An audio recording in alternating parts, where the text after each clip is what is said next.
ರೀ,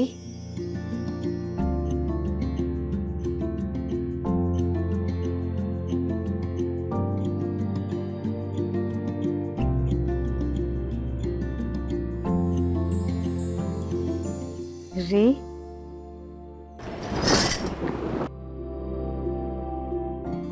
ಏನ್ ಹಾಗೆ ನೋಡ್ತಾನೆ ನಿಂತ್ಬಿಟ್ರಿ?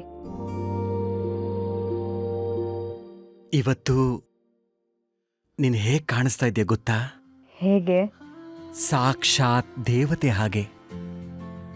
ಎಷ್ಟು ನೋಡಿದ್ರೂ ನನ್ನ ಕಣ್ಣುಗಳಿಗೆ ತೃಪ್ತಿನೇ ಆಗ್ತಾ ಇಲ್ಲ. ನೋಡ್ತಿದ್ರೆ ನೋಡ್ತಾನೇ ಇರಬೇಕು ಅನ್ಸುತ್ತೆ. ಒಂದು ಹೆಣ್ಣು ತಾಯಿ ಆದಮೇಲೆ ತನ್ನ ಗಂಡನ ಸೌಂದರ್ಯ ಆರಾಧನೆ ಕಡಿಮೆ ಆಗುತ್ತೆ ಅಂತ ಕೇಳಿದ್ದೆ. ಇಲ್ಲ ಸರಸ್ವತಿ, ಹೆಣ್ಣು ಕನ್ಯೆಯಾಗಿರುವಾಗಿನ ಸೌಂದರ್ಯವೇ ಬೇರೆ, ತಾಯಿಯಾದಾಗಿನ ಸೌಂದರ್ಯವೇ ಬೇರೆ. ಅದರಲ್ಲಿ ಮುಗ್ಧತೆ ಇದ್ದರೆ ಇದರಲ್ಲಿ ಪ್ರಬುದ್ಧತೆ ಇರುತ್ತದೆ. ಅಲ್ಲಿ ತುಂಟತನ ಇದ್ದರೆ ಇಲ್ಲಿ ಜಾಣತನ ಇರುತ್ತದೆ. ಅಲ್ಲಿ ಭಯ ಇದ್ದರೆ ಇಲ್ಲಿ ಧೈರ್ಯದ ಜವಾಬ್ದಾರಿ ಇರುತ್ತೆ. ಗಂಡನಾದವನಿಗೆ ಹೆಂಡತಿಯ ಬಗ್ಗೆ ಒಂದು ಸಣ್ಣ ಅಳುಕು ಮತ್ತು ಗೌರವ ಮೂಡೋದೇ ಅವಳು ತಾಯಿಯಾದ ಮೇಲೆ. ರೀ, ನಿಮ್ಮ ಮಾತುಗಳನ್ನು ಕೇಳ್ತಾ ಇದ್ರೆ ಇಲ್ಲೇ ಈಗಲೇ ನಿಮ್ಮ ತೋಳುಗಳಲ್ಲಿ ಬಂದಿಯಾಗಿ ಉಸಿರು ಚೆಲ್ಲಬೇಕು ಅನ್ನಿಸ್ತಾ ಇದೆ. ಬಿಡ್ತೂನು ಸರಸ್ವತಿ, ಇಂಥ ಸಮಯದಲ್ಲಿ ಸಾವಿನ ಮಾತು ಯಾಕಾಡ್ತೀಯಾ? ಹಾಗಲ್ಲ ರೀ, ಒಂದು ಹೆಣ್ಣಿಗೆ ತನ್ನ ಗಂಡನಿಂದ ಇದಕ್ಕಿಂತ ಪ್ರೀತಿ ಬಿಟ್ಟು ಇನ್ನೇನು ಬೇಕು? ಸರಸ್ವತಿ, ಪ್ರೀತಿ ಹಾಲಿನ ಹಾಗೆ ಉಕ್ಕಿ ಚೆಲ್ಲೋದಲ್ಲ, ಕುದಿಸಿದಷ್ಟು ಪಾಕ ಆಗುವ ರಸದಾಳೆ ಕಬ್ಬಿನ ರಸದಂತೆ. ನೀನು ಹಣ್ಣು ಹಣ್ಣು ಮುದುಕಿಯಾಗಿ ನನ್ನ ತೋಳಿನ ಮೇಲೆ ತಲೆ ಇಡೋ ತನಕ ನನ್ನ ಪ್ರೀತಿ ಹೀಗೆ ಇರುತ್ತೆ. ಹೋಗ್ತಾ ಹೋಗ್ತಾ ಇನ್ನು ಪಕ್ವವಾಗುತ್ತೆ. ಏನಂದರೆ ನಿಮ್ಮ ಪ್ರೀತಿ ಹೊಂದಿದ್ರೆ ಸಾಕು, ಜಗತ್ತಿನಲ್ಲಿ ನನಗಿನ್ನು ಯಾವ ಸುಖನೂ ಬೇಡ.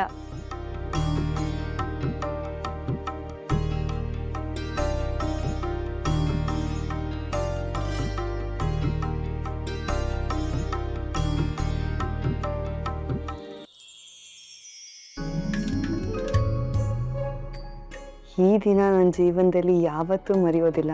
ನೀವಿಷ್ಟು ಸಂತೋಷವಾಗಿರೋದನ್ನು ನಾನು ಯಾವತ್ತೂ ನೋಡೇ ಇರಲಿಲ್ಲ.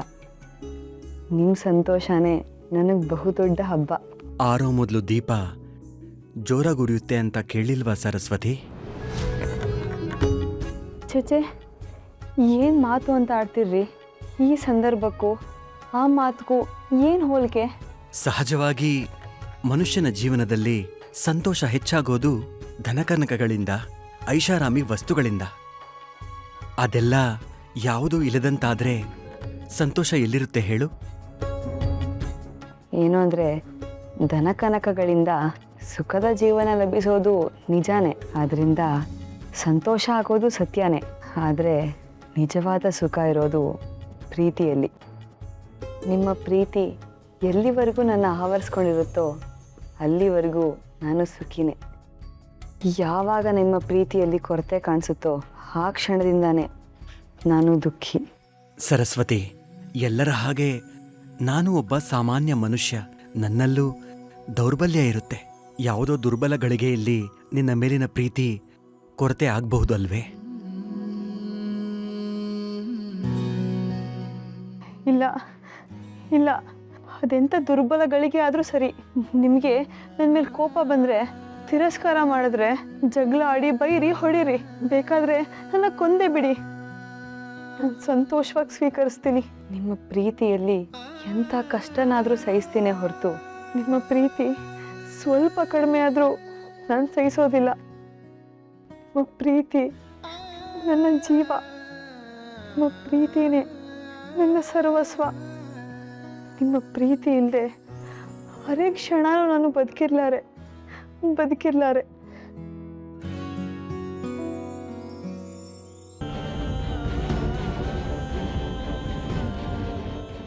ಸರಸ್ವತಿ,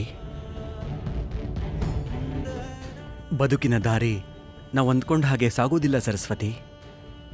ಪ್ರಕೃತಿಯಲ್ಲಿ ಬೀಸೋ ಗಾಳಿ, ಮಳೆ, ಚಂಡಮಾರುತಗಳು ಹೇಗೋ ಹಾಗೆ ಜೀವನದಲ್ಲಿಯೂ ಏರಿಳಿತಗಳು ಬರುತ್ತವೆ. ಅಂತಹ ಸಂದರ್ಭ ಬಂದಾಗ ಭಾವುಕತೆ ಒಂದೇ ಬದುಕನ್ನ ನಿಭಾಯಿಸಲಾಗದು. ಸ್ವತಂತ್ರ ನಿರ್ಧಾರಗಳು ಬೇಕಾಗುತ್ತದೆ. ಆ ದೃಷ್ಟಿಯಿಂದಷ್ಟೇ ನಾನು ಹೇಳಿದ್ದು. ಅದು ಬಿಟ್ಟರೆ ನನ್ನ ಉಸಿರಿರೋವರೆಗೂ ನಿನ್ನ ಮೇಲಿನ ಪ್ರೀತಿಯಲ್ಲಿ ಯಾವುದೇ ಕೊರತೆನೂ ಉಂಟಾಗುವುದಿಲ್ಲ.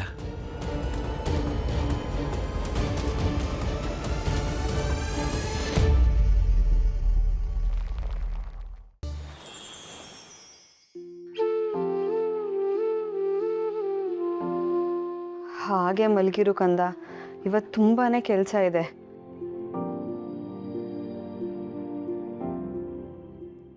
ಯಾಕೆ? ಕೆಲಸ ಮಾಡೋದಕ್ಕೆ ವಾಮನ ಇಲ್ವಾ? ಇಲ್ಲ ರೀ. ಇಲ್ಲೇ ಎಲ್ಲೋ ಹೊರಗೋಗಿರ್ತಾನೆ, ಬರ್ತಾನೆ ಬಿಡು. ಇಲ್ಲ, ನಾನು ಅವ್ರ ಮನೆ ಹತ್ರ ಹೋಗಿದ್ದೆ. ಹೆಂಡತಿ ಮಕ್ಕಳನ್ನ ಕರ್ಕೊಂಡು ಊರು ಬಿಟ್ಟು ಹೋಗಿದ್ದಾನಂತೆ.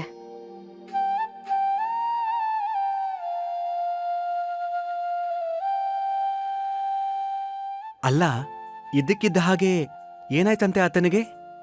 ಗೊತ್ತಿಲ್ಲ ರೀ. ನೀವೇನಾದರೂ ಅಂದ್ರಾ? ಛೇ, ನಾನ್ಯಾಕೆ ಅವನಿಗನ್ಲಿ ಸರಸ್ವತಿ? ರಾತ್ರಿ ಚೆನ್ನಾಗೇ ಮಾತಾಡ್ಕೊಂಡು ಊಟ ಮಾಡ್ಕೊಂಡು ಹೋದ್ನಲ್ಲ. ಹೌದು, ಆದರೂ ಹೀಗೆ ಯಾಕೆ ಮಾಡಿದ್ನೋ ಗೊತ್ತಿಲ್ಲ. ಅವ್ರ ಸಮಸ್ಯೆಗಳು ಏನಿರುತ್ತೋ ಏನೋ ಯಾರಿಗ್ ಗೊತ್ತು ಸರಸ್ವತಿ. ಬಹುತೇಕ ಮನುಷ್ಯರು ಮುಖವಾಡ ಹಾಕ್ಕೊಂಡೇ ಬದುಕ್ತಾರೆ. ಮುಂದೆ ಬಂದಾಗಲೇ ಒಂದು ಮುಖ, ಹಿಂದೆ ಹೋದಾಗ ಇನ್ನೊಂದು ಮುಖ. ಅಂತರಂಗದಲ್ಲೇ ಒಂದು ಮುಖ, ಬಹಿರಂಗದಲ್ಲೇ ಇನ್ನೊಂದು ಮುಖ. ಕೊಟ್ಟಾಗ ಒಂದು ಮುಖ, ಕೊಡದೆ ಹೋದಾಗ ಮತ್ತೊಂದು ಮುಖ. ಸಮಯ ಸಂದರ್ಭಗಳಿಗೆ ತಕ್ಕ ಹಾಗೆ ಮುಖವಾಡನೂ ಬದಲಾಗ್ತಾ ಹೋಗುತ್ತೆ. ಅದೇನೇ ಆಗಿದ್ರೂ ನಮ್ಮ ಹತ್ರ ಹೇಳೋಕೇನಾಗಿತ್ತು? ಇಷ್ಟು ದಿನ ಸ್ವಂತದವ್ರಿಗಿಂತ ಹೆಚ್ಚಾಗಿ ನೋಡ್ಕೊಂಡ್ವಿ. ಒಂದು ಕೃತಜ್ಞತೆ ಆದರೂ ಬೇಡವೇ? ಸರಸ್ವತಿ, ಅದನ್ನ ನಿರೀಕ್ಷೆ ಮಾಡಿದಾಗಲೇ ಈ ಥರ ನಿರಾಸೆ ಆಗೋದು. ಪ್ರತಿಯೊಂದು ಸಂಬಂಧಗಳಿಗೂ ಒಂದು ಋಣ ಇರುತ್ತೆ. ಆ ಋಣ ತೀರಿದ ಮೇಲೆ ಅವ್ರು ಹೋಗಲೇಬೇಕು.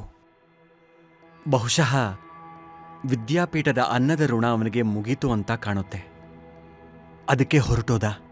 ಇನ್ಯಾರೋ ಋಣ ಇರೋರು ಬರಬಹುದು. ಅಲ್ಲಿವರೆಗೂ ಅವನ ಕೆಲಸ ನಾನೇ ಮಾಡ್ತೀನಿ, ನೀನು ಏನೂ ಯೋಚನೆ ಮಾಡಬೇಡ. ಅಲ್ಲ, ಎಷ್ಟು ಅಂತ ನೀವು ಮಾಡೋಕ್ಕಾಗತ್ತೆ? ವಿದ್ಯಾಪೀಠದ ಕೆಲಸ ನೋಡ್ಕೋಬೇಕು, ಗುಡಿಸ್ಬೇಕು, ಒರೆಸ್ಬೇಕು, ಪಾತ್ರೆ ತೊಳಿಬೇಕು, ಬಟ್ಟೆ ಒಗಿಬೇಕು, ನದಿಗೆ ಹೋಗಿ ನೀರು ತರಬೇಕು. ನನಗಂತೂ ಅಡುಗೆ ಮಾಡಿ ಮಗು ನೋಡ್ಕೊಳ್ಳೋದ್ರೊಳಗೆ ಸಾಕಾಗೋಗುತ್ತೆ.